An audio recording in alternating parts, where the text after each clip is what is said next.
अगर आप इस वक्त वेस्टर्न मीडिया पर नज़र दौड़ाएं तो वहाँ पर ऐसी न्यूज़ लग रही हैं कि एक लेविश पार्टी हो रही है भारत में और अमेरिका से जो बड़े बड़े लोग हैं वो उसमें शिरकत करने के लिए जा रहे हैं और अमेरिकन्स बड़े हैरान हो रहे हैं और वो उस पर क्लिक कर रहे हैं उन आर्टिकल्स पे कि ऐसी कौन सी पार्टी है जो इतनी लेविश पार्टी है जिसमें सदर ट्रंप की बेटी भी जा रही है, उसकी फैमिली जा रही है, जिसमें बिल गेट्स है, जिसमें मार्क ज़करबर्ग है, जिसमें और बड़े बड़े लोग हैं, जिसमें रिहाना है, जिसमें एक कौन है। तो इतने बड़े सिंगर जा रहे हैं, किसकी पार्टी है? अब पाकिस्तानियों को तो पता होगा, हम तो नेबर्स हैं।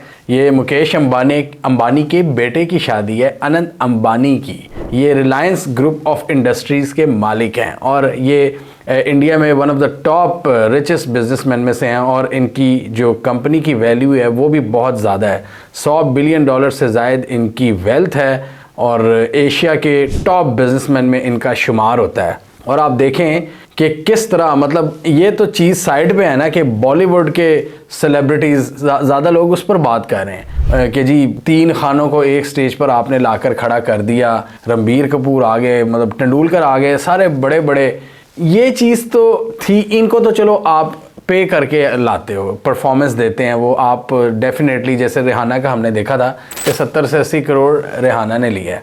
कभी कोई पहले भी जब इनके ख़ानदान की शादियां होती थी पहले भी बड़े बड़े आए हैं। लेकिन मज़े की बात यह है कि इस दफ़ा हम टेक जायंट्स और सोशल मीडिया जायंट्स को देख रहे हैं, मार्क ज़करबर्ग को देख रहे हैं, हम बिल गेट्स को देख रहे हैं। मतलब ये क्यों? ये क्लियर चीज़ बताती है कि भारत का जो एक बिज़नेस एनवायरनमेंट है वो इस वक्त फ्लरिशिंग है, वो बहुत ज़्यादा फल फूल रहा है, वो नेक्स्ट लेवल पे तरक्की पा रहा है। आप देखें भारत की जो आईटी एक्सपोर्ट्स हैं वो कितनी ज़्यादा, वो आई थिंक $200-250 बिलियन से ज़्यादा चली गई हैं और हमारी आईटी एक्सपोर्ट्स $2-3 बिलियन पे फंसी हुई हैं, यानी 100 गुना कम। इतनी ज़्यादा, मतलब आप देखें जिस मुल्क में इतनी ज़्यादा आईटी एक्सपोर्ट्स हों, बेशक उनका साइज़ बड़ा है, साइज़ 6 गुना बड़ा है, लेकिन आईटी एक्सपोर्ट्स 100 गुना बड़ी हैं। तो यहाँ से आप अंदाज़ा लगाएं कि कितनी, जो अगर उनकी मार्केट बड़ी है तो वो उसको कैपिटलाइज़ कर रहे हैं। किस CEO ऑफ फेसबुक जो अपने ऐवानों में जब उससे क्वेश्चनिंग हो रही होती है तो तब वो कितना एटीट्यूड दिखा रहा होता है और भारत की एक शादी में वो एक हम्बल बंदे की तरह फिर रहा है, वो उनके ड्रेस कोड को फॉलो कर रहा है, वो उसी तरह बैठा हुआ है, उसको कोई बहुत ज़्यादा स्पेशल ट्रीटमेंट नहीं मिल रहा होगा। लेकिन बहुत से जो दूसरे जो गेस्ट आए हैं उनके साथ ही अब वो ड्रेस कोड को फॉलो कर रहे हैं। इसके अलावा बिल गेट्स को आप देख लें, ये चीज़ क्लियरली बताती है कि भारत दुनिया में एक बिज़नेस हब के तौर पर इमर्ज कर चुका है, जो कि 90s में ये बात नहीं थी, ऐसा बिल्कुल भी नहीं था। 80s 90s में उस वक़्त अगर 60s की बात करें तो पूरी दुनिया में बिज़नेस का हब पाकिस्तान था। जनरल अयूब की जो अमेरिका के साथ पार्टनरशिप थी वो बड़ी ज़बरदस्त थी। इवन चाइना हमारे से पीछे था। एशिया की, मतलब हमारे रीजन की सबसे बड़ी जो स्काई लाइन थी, स्काई स्क्रेपर्स थे, बड़ी बड़ी बिल्डिंग्स, वो कराची में बना करती थी और भारत तो किसी खाते में ही नहीं था। चाइना को हम आंखें दिखाते थे, भारत को हम आंखें दिखाते थे। अमेरिका से हमारी अच्छी थी और किस तरह हमारे प्रेसिडेंट्स का इस्तकबाल होता था। हमारे मुल्क में मलका आती थी, आम सदर आते थे अमेरिका के, जो कि पिछले कई सालों से अमेरिकी सदर ही नहीं आया पाकिस्तान में। पिछले 20 साल की अगर बात करें तो नो अमेरिकन प्रेसिडेंट। और आप भारत का लेवल देख लें, आप भारत ने कितनी ज़्यादा तरक्की की है। भारत का 80s 90s में बहुत डाउन था लेवल पाकिस्तान से, भारत का पर कैपिटा इनकम कम था। इवन मुशर्रफ दौर में हमारा पर कैपिटा इनकम उनसे ज़्यादा था, पाकिस्तान ज़्यादा तेज़ी से आगे बढ़ा था। ये 2006-07 में जब मनमोहन सिंह ने ऐसी कुछ पॉलिसीज़ अपनाई, भारत को लिबरलाइज़ किया। वैसे तो भारत की इकॉनमी 91 में ही लिबरलाइज़ होना शुरू हो गई थी, 90s के बाद उधर से हमने एक राइज़ देखना शुरू किया था, लेकिन 2006-07 में मज़ीद उन्होंने इकॉनमी को लिबरलाइज़ किया।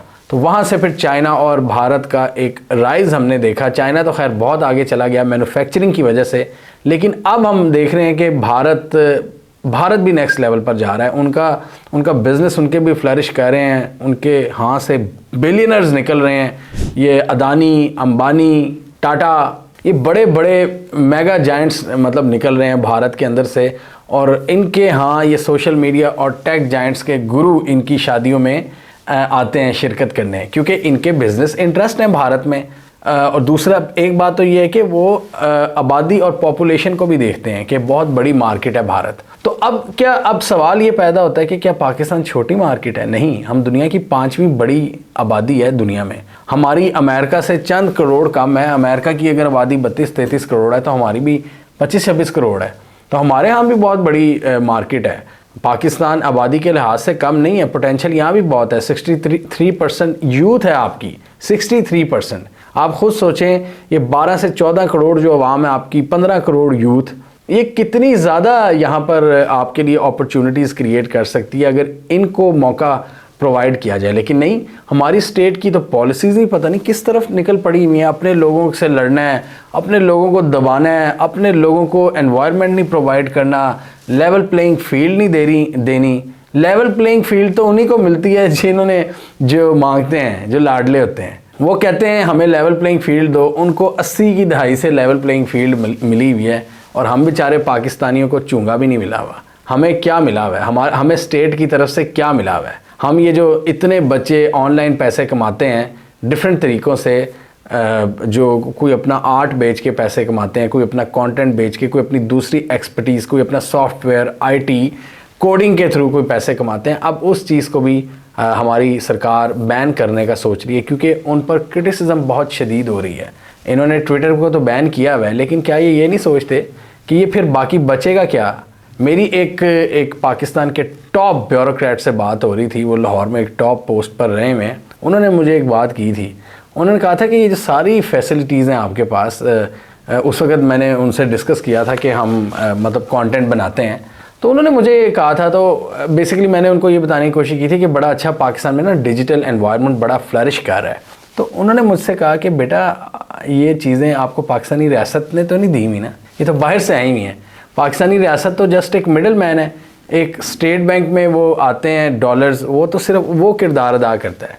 ये जो अपॉर्चुनिटी है, जो गूगल की, जो मेटा की, जो यूट्यूब की, जो एक्स की, जो इन्फ्लुएंसर प्लेटफॉर्म्स हैं, ये कौन प्रोवाइड करता है? ये बाहर से आते हैं। तो अब ये लोग इसको भी बैन करने का सोच रहे हैं। अब बैन अगर आप कर देंगे तो मुझे नहीं पता कि ये फिर यूथ के हाथ में क्या छोड़ेंगे। अब जैसे चाइना और रशिया और ईरान जैसे ममालिक ने, इन्होंने तो पहले दिन से ही आने नहीं दिया ना।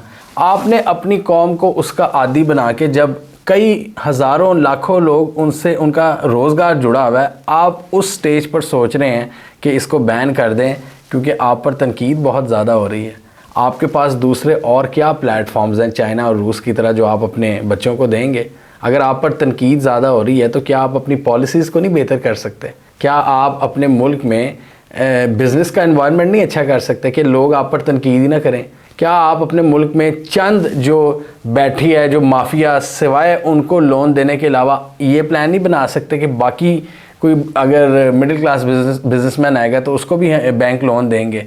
क्या आप ऐसा नहीं कर सकते कि FBI जहाँ पे करप्ट अरबपतियों को नहीं पूछता, वो जब वहाँ पे अगर मिडिल क्लास एक कंपनी बनाने की कोशिश करता है तो FBI उसके घर भी ना छापा मारे?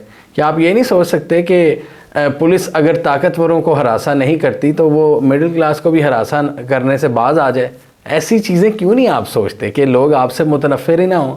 लोग आपकी फटीचर हरकतों पे, जो आपकी एंटी पीपल पॉलिसीज़ हैं, जिसकी वजह से फिर आप पर लोग लान तान करते हैं सोशल मीडिया पर, आप उसको बैन करने का सोचते हैं सिर्फ क्रिटिसिज्म से डरने के लिए। इसका मतलब कि आप अपनी हरकतों को दुरुस्त नहीं करने वाले। आपने आगे मज़ीद लोगों पर डंडे बरसाने हैं, लोगों पर मज़ीद जुल्म करना है, मज़ीद इकॉनमी का कबाड़ा निकालना है, और इस तनकीद से बचने के लिए आप सोशल मीडिया को बैन करने का सोच रहे हैं। ये कितने अफसोस की बात है कि आप पाकिस्तान में ये सोच रहे हैं। मतलब एक दो मुल्क थे जो 1947 में आज़ाद हुए, पाकिस्तान और इंडिया। दोनों ने एक सफ़र का आगाज़ किया। पाकिस्तान बहुत आगे था, हमने भारत को मारा, 48 में मारा, 65 में मारा, 71 में ठीक है उन्होंने हमें मारा, लेकिन आप मुकाबला करते थे, आपकी इकॉनमी थी। 98 में आपने मुकाबला किया, कारगिल जंग 99 में, लेकिन उसके बाद हुआ क्या है? वैसे आप किसी मतलब हम वो मुल्क थे जो मतलब अपने से 6 गुना बड़े दुश्मन को आंखें दिखाया करते थे। अब हम क्या मतलब अब जो दौर है वो हाइब्रिड वॉरफेयर का दौर है। अब ये दौर नहीं है कि आप जंगें करके दुश्मन को हराएंगे, अब वो बेसिकली हमें हरा चुके हैं एक हाइब्रिड कैंपेन के ज़रिए। उन्होंने आपके मुल्क में डिसइंफॉर्मेशन भी फैला दी, उन्होंने आपके मुल्क में साइबर अटैक्स भी करवा दिए, उन्होंने एक सिविल वॉर की कैफियत भी पैदा करा दी। वो सक्सेसफुल हो गए, आप सक्सेसफुल नहीं हुए। आप आईटी में किधर गए? ये जो हम देखते हैं कि उनके 200 बिलियन की एक्सपोर्ट्स हैं, या रिलायंस के साथ ये मेटा काम कर रही है, ये बड़ी बड़ी कंपनीज इनकी दावतों पे आ रही है, तो इससे यही पता लगता है कि वो ज़्यादा एक्सपर्ट हैं आपसे। वहाँ पे ज़्यादा बिजनेस का एनवायरनमेंट है जो आपके मुल्क में नहीं है आपके मुल्क में। आपने प्रोवाइड ही नहीं किया है किसी को। आपके लोग तो उठ के दुबई जा रहे हैं, अन्य वाह वो पैसा कमाने दुबई जा रहे हैं, क्योंकि उन्हें पता है कि पाकिस्तान में तो रह ही नहीं गया कोई सीन। कितने ज़्यादा बिजनेस पिछले 2 सालों में बंद हुए हैं, क्या आपने सोचा है कभी? कितनी स्टार्टअप कंपनीज़, जो पाकिस्तान में स्टार्टअप का एक कल्चर शुरू हो गया था 2021 में, मिलियंस ऑफ डॉलर्स की इन्वेस्टमेंट आ रही थी, ब्लूमबर्ग ये लिख रहा था, अब वो किधर हैं स्टार्टअप्स? क्या किया आपने अपने मुल्क के साथ? और अब आप सोच रहे हैं कि उन्हीं सोशल मीडिया जायंट्स को, जो वेबसाइट्स हैं, उनको आप बैन करेंगे जिनके सीईओज़ भारत में मौजूद हैं मज़ीद बिज़नेस लेने के लिए और भारत को भी कुछ ना कुछ देने के लिए। आप ऐसी पॉलिसीज़ क्यों नहीं बनाते कि उन सोशल मीडिया जायंट्स के साथ भारत की तरह कोई मिलकर काम करें, कोई ऐसी अपॉर्चुनिटी क्रिएट करें, आवाम को फ़ायदा हो उससे। भारत जैसा भी है, एंटी पाकिस्तान है, वो डेफिनेटली वहाँ पर एक्सट्रीमिज़म है, एंटी मुस्लिम स्टेटमेंट है वहाँ पर, जो हिंदू हार्ट लाइन है उनकी। लेकिन वहाँ पर आप देखें वो बिज़नेस एनवायरनमेंट तो है वहाँ पर, जो आपके यहाँ नहीं है। आपका कोई मुकाबला रह ही नहीं गया। आपने क्या कर दिया अपने मुल्क के साथ? ये सोचने वाली बात है। इसको ज़रा सोचें कि भारत में इस वक्त वही सीईओज़ बैठे हैं उन्हीं प्लेटफॉर्म्स के जिनको हम बैन करने का सोच रहे हैं पाकिस्तान में। ये एक डिज़ास्टर है। पाकिस्तान को आपने एक डिज़ास्टर बना दिया और हर बच्चे को ये सोचने पर मजबूर कर दिया कि यार इस मुल्क से कैसे भागें। जो लोग कहते थे पहले पाकिस्तान जिंदाबाद, वो लिटरली पाकिस्तान जिंदा भाग के नारे लगा रहे हैं। ये मजाक नहीं मैं कह रहा, हर यूथ का यही हाल है। जिससे आप बात करो वो कहते हैं यार बस मैंने बाहर जाना। हालांकि हमें पता है कि बाहर जाना भी मसले का हल नहीं है। कैसे आप बाहर जा सकते हैं जब आपकी अपने मुल्क में कोई स्टैंडिंग नहीं है आपके मुल्क की? तो बाहर आपको कौन एक्सेप्ट करेगा? कैसे डॉलर अरेंज करोगे बाहर जाने के लिए?